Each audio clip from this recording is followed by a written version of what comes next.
So just another observation. So, you know, when you're going around to farms, does people when they're ringing you, they have a need, they possibly know they have an issue with their calf sheds and they're looking for a better solution. What typical issues or where do calf sheds fall down on farms typically? It's usually the pneumonia side, the health side. Yeah, everybody's realising now we've got to actually use less antibiotics and get the health right. So obviously a lot of the milk buyers are now really looking at your calf health, how good your calf health is on farm. And pneumonia is still the biggest issue on farm with calf health. What's causing that? It's the bad design of sheds. It's typically what the roof is too high, or too high, too much ventilation, too much condensation and humidity in there.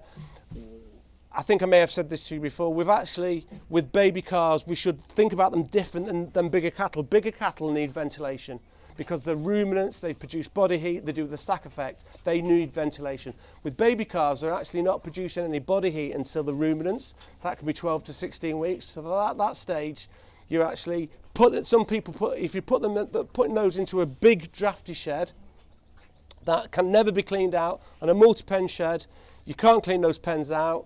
If you go in there and try to clean them out, you're putting humidity in there. Calves can be cold starved. And hygiene is, I'm a massive one in hygiene. You know, we always make sure calves go into a clean environment. If they go into the clean environment, you'll cut a lot of your problems straight down. I know a lot of my spring calving customers, when they start calving, all the sheds are clean, they've got a block calving, everything's great, everything's working really well. Come to the end of the calving pattern and things are starting to break down a little bit, and it's because they've been under that much pressure and they haven't been able to get that shed cleaned out. So hygiene is massive. Okay. Like the Yorkshire boarding then, and vented sheeting on the sides, or Yorkshire boarding has got a place for bigger cattle. Yorkshire boarding for smaller cattle will bring.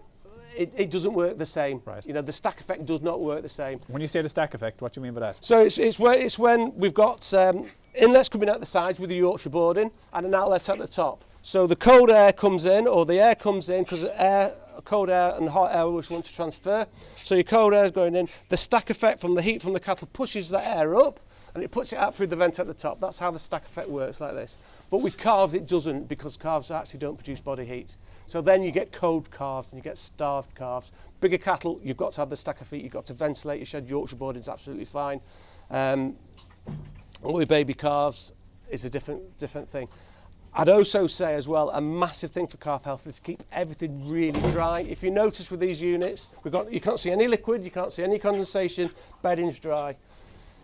And you don't typically encourage slats or anything like that, timber slat or a plastic slat onto that. You're happy with the straw on top of concrete? You could, if you wanted to, put a slatted floor in there and then put your straw on top. I wouldn't suggest putting slats on calves onto slats. Obviously, the farm assurances don't like that. They want them onto a straw bedding. But if we put a good enough slope on the floor and the drain at the front, we're catching that and we're taking that moisture away. Yeah. So we're catching that anyway, so that's fine. But keep dry. We always do we go into Farm Josh, don't we, sometimes, and we do the kneel test. So basically, if the bedding looks good, you go down and you kneel onto the straw, and if your knees are damp when you get up, they need more bedding. Right. So one of the main things that will keep calves healthy is a dry environment. Make sure your gutters are right on your sheds. Make sure there's no rain coming in. Make sure if you've got Yorkshire boarding, you've got no several boards missing and you've got a bit of sheet that's blowing in and it's raining, all those kind of things. Make sure that shed is dry. It's really, really important. Yeah, no, some very good points there, Alan. Thank you. You.